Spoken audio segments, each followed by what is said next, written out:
I never really thought much about New Bedford. I've only been down here a couple of times, and I know it doesn't have the greatest reputation, but I try not to let that shape my opinion until I have experienced it for myself. In those first couple of times I came down here, I was like, I'm not impressed. But that all changed this time when I walked down Pleasant Street and stopped in at the Baker. The Pleasant Street area seems like it has a lot to offer, with the Baker being one of the top spots. I've read a lot of great things on Reddit about the Baker, which is why I made a pit stop here on my way down to Rhode Island for the day. That smell that hits you as soon as you walk in is just heavenly. The Baker opened up just before New Year's 2017 by New Bedford native and head baker Brandon Roderick. The Baker offers coffees, teas, and lattes, as well as sandwiches and tartines. And that's all fine and dandy, but what separates the Baker from most shops, what makes them destination worthy, is their pastries. They have a wide variety, they're made fresh every day, they're artistic and elevated. It's edible art, it's almost a shame to eat. It's truly magnificent. And they have a very spacious and clean kitchen. You'll love to see it. You could pretty much eat off those floors. They had some specials too, like the cantaloupe green tea refresher. I said, forget a coffee. I need that. And it was one of the best drinks I've ever drank. Like,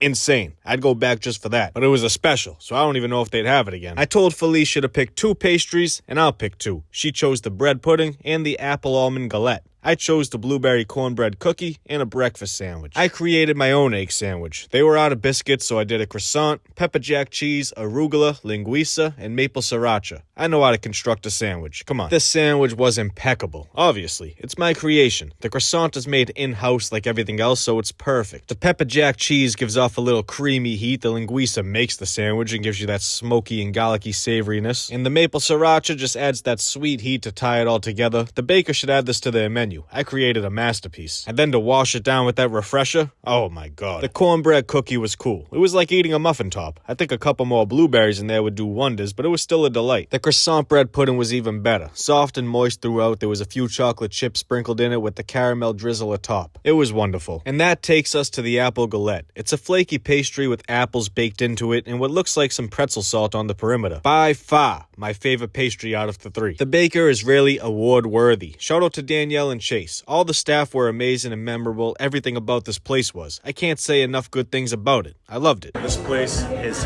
fucking incredible. It makes me wish I lived in New Bedford. Seriously though, New Bedford got themselves a gem with this place. I can't wait to come back and try more. Come try it for yourself. Let them know who sent you. Have a wonderful day. And P.S. If you're a big kid like me and want to relive your childhood, stop at Kojo's Toy World around the corner. It's nostalgic in there.